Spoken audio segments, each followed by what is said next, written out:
indivisible.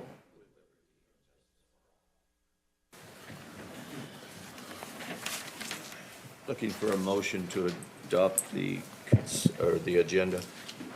So moved. I'll second.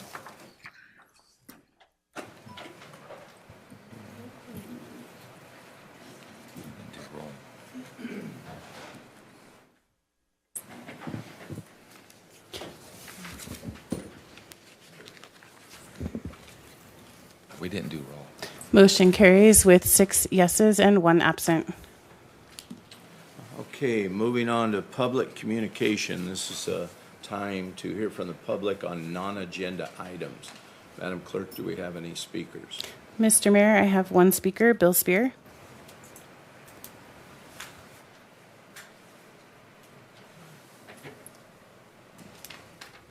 Mr. Mayor, come here to pray for you all this morning and to thank you for your service, for laying down your lives and interceding for our city. Mr. Mayor, I think this is your last January 30th. Well, I just want to personally thank you for all that you've done for the city. Art. It's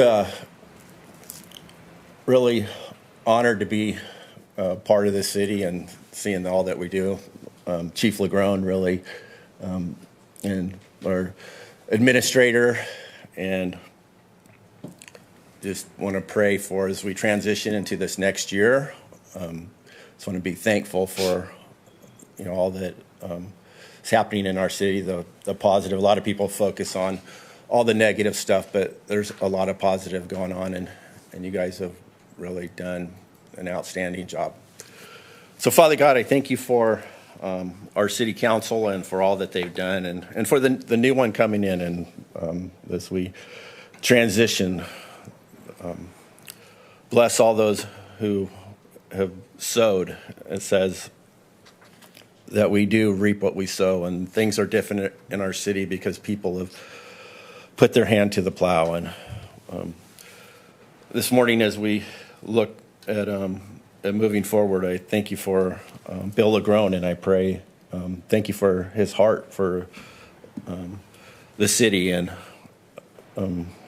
his position of police chief, and for the city administrator position.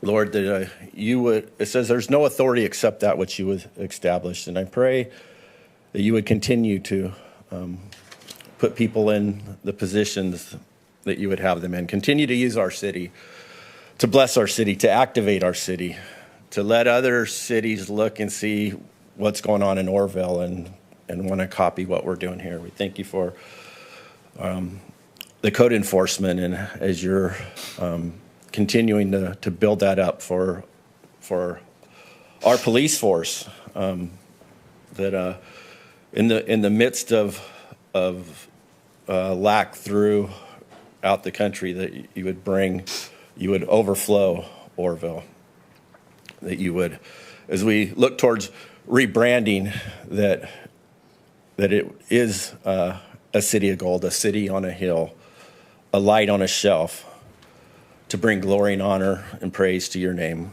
We love you. We praise you. We give you all the glory. In Jesus' name, amen.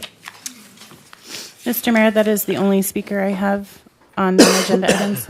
Okay, looking for a motion to adopt the consent calendar.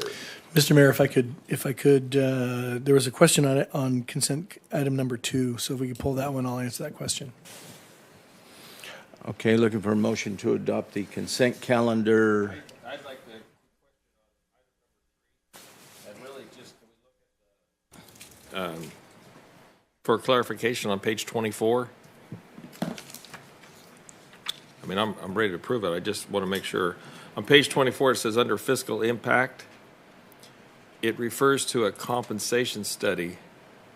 Oh, I'm sorry. That was a leftover. I as most lawyers do, they take something they've done before and they plagiarize that, or they recycle it. Right. That was recycled from the Other study. From the other staff report related to Coffin Associates.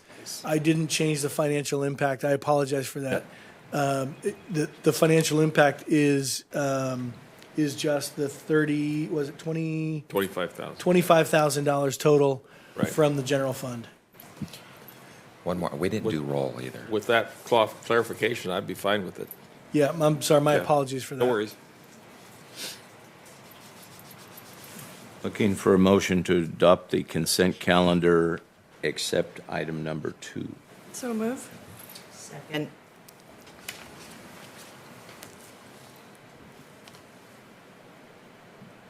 Motion carries with 6 yeses and 1 absent.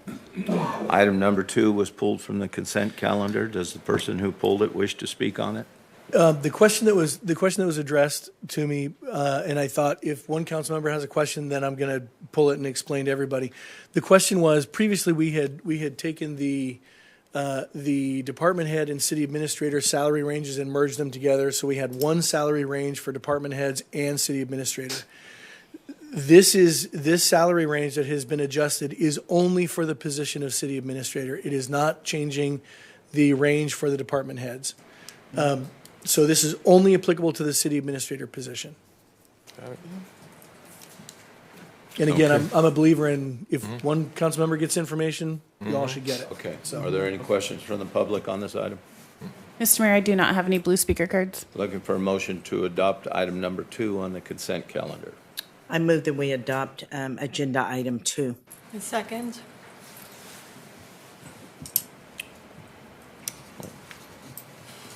Motion carries with 6 yeses and 1 absent. Moving on to regular business, item number 4, employment agreement between the city of Oroville and Billy Lagrone. Good morning, Mayor and council members. This is an item that as you are aware, is had to be placed on a regular agenda for compliance with the new rules following our good friends in the city of Bell many years ago. They voted themselves many raises and perks and all kinds of things at special meetings that nobody really knew about. So this is an agreement to place Bill Lagrone back in the position of police chief. The salary and terms have been negotiated jointly, and this is for the purpose of daylighting the agreement. Again, most of the terms are standard among all of the department head agreements. With the approval of the Coffin Associates item on number 3 and the adjustment of the salary schedule for city administrator, Coffin Associates will be going out for a nationwide search for a city administrator. I will say this, and I'm gonna step out of my role maybe for a moment as city attorney.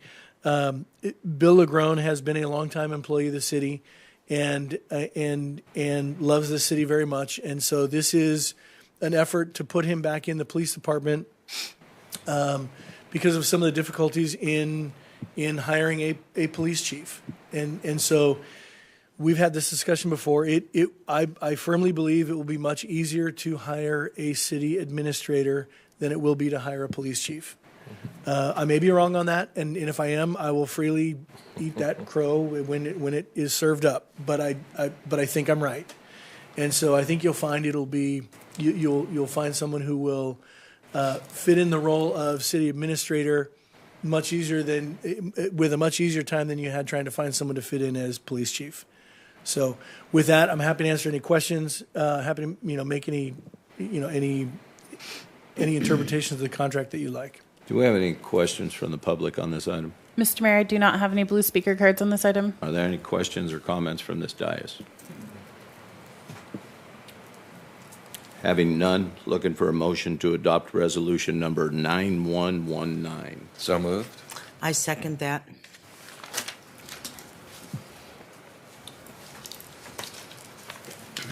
Motion carries with 6 yeses and 1 absent. And with that, we will open up the public hearing at 10:10 a.m. This item is being continued to January 17th.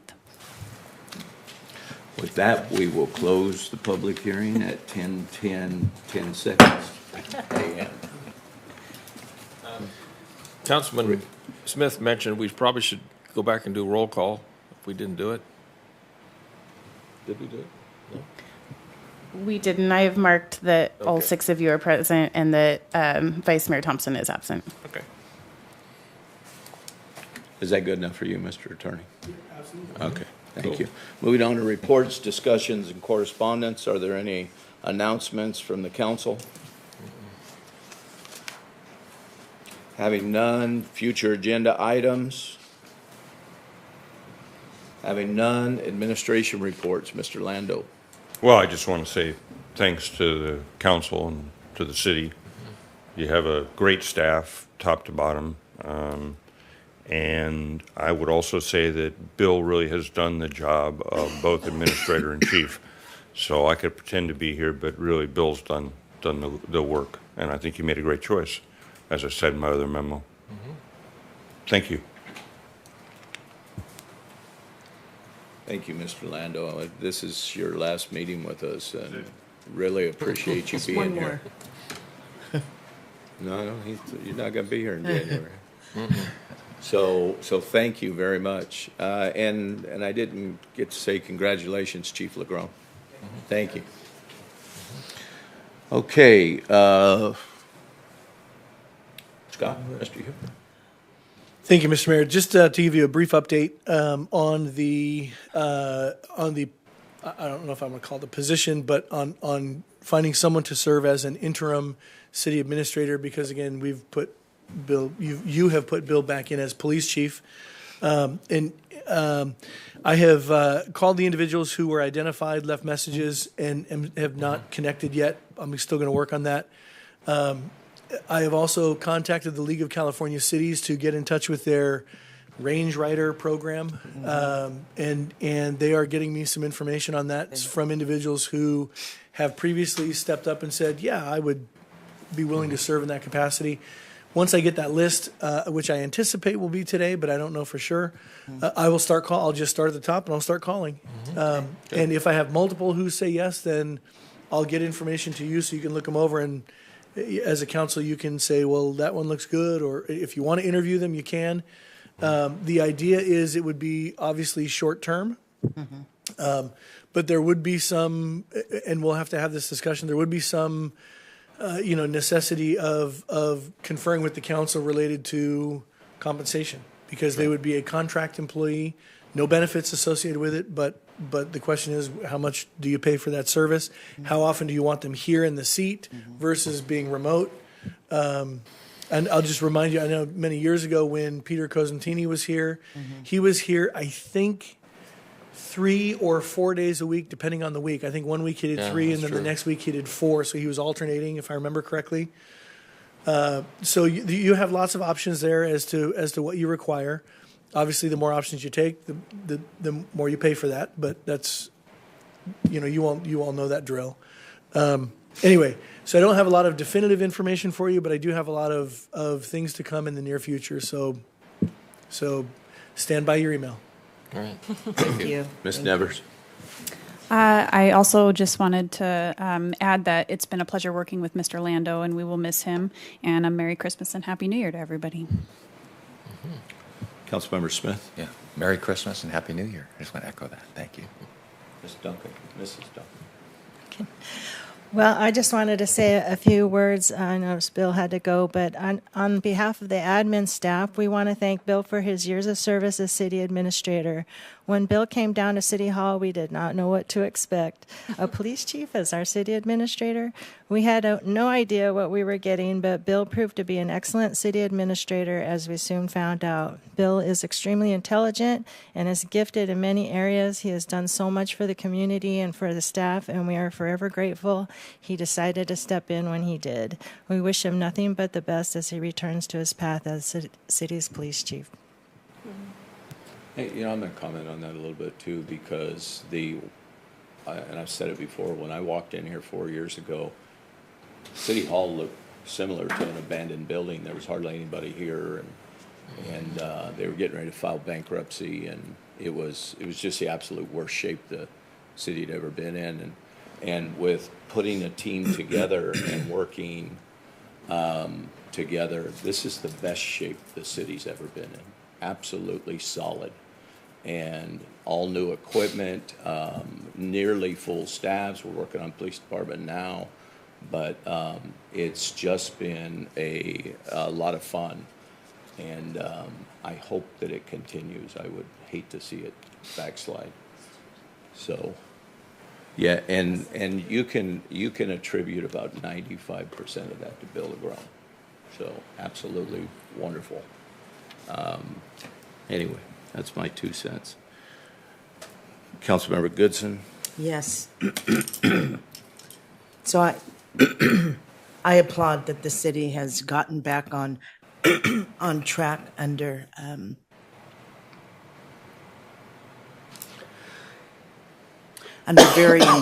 varying positions of leadership throughout several years.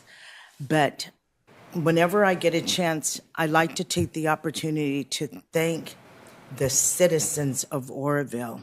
We were on the verge of bankruptcy, and it's unfortunate that monies were poured into our city because not only because of COVID, but of multiple fire disasters. And it was because of those tragedies it elevated our city and filled our coffers. And so we were able to, with that additional revenue and with the Measure U money, thank you, voters, we are now in the black. So I always want to take the opportunity to thank the citizens of Oroville because you didn't have to vote in Measure U. And unfortunately, we've had the disasters that have also attributed to catapulting us into where we are today in the black. So once again, in TV land, in newspaper land, thank you. Once again, I'll say that Measure U and the one-time monies that came in, that's a tool. And like any tool, if you don't know how to use it or you use it improperly, you're going to fail. And with the wrong leadership, it doesn't matter how fast you shovel cash into a burning furnace, you're just going to burn up your cash. So I'm telling you that guy did an amazing job. That with different leadership, that money could have went away and we could be sitting here in the same condition. So I want to be real clear about that. He deserves credit, and most of it. Mr. Belser. Good morning.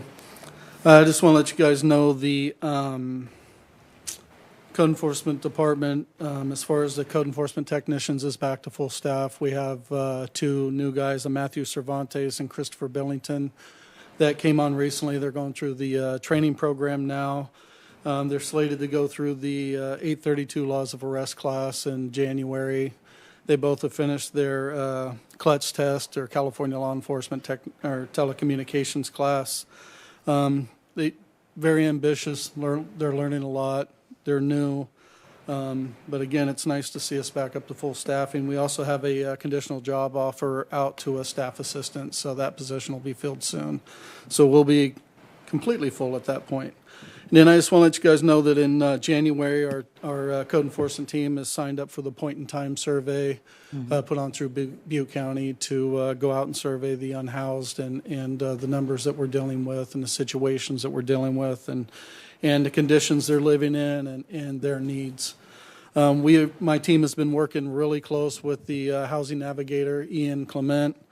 We went out last Friday. We contacted approximately 30 people. A lot of the individuals that we are contacting now are people that we have contacted prior. Several of them, at least 40% of them, are in the process of getting into housing or they're on some type of waiting list. So we did a operation on Thursday and Friday last week at the Ready Creek development. I would love to see something happen out there soon because that's being infiltrated with the unhoused people in the olive orchard. And we took approximately 24,000 pounds of junk, trash, and debris out of there. A majority of that stuff that we collected came from, it appeared to be Home Depot. A lot of their carts were out there, a lot of their flatbed carts. it was a real mess. But Ian met with those individuals. Several of those individuals are on a waiting list to get into some housing. As it is, they've already been approved. They're just waiting for the housing to be finished. But it would be nice to see that development, something happen out there, because it's turning into another orchard situation like at Table Mountain and Grand, where we're just continuously going out there. We have no place to put anybody. The property owner doesn't want anybody on there. We don't want to have to go as far as arresting people for trespass, but if we have to, we will, if the property owner demands it, because they are going on to private property. It's not a public space. So that's about it right now. What's going on in code enforcement. Thank you. And with that, we will adjourn the meeting till January 3rd, 2023 at 8 p.m. Merry Christmas. All right.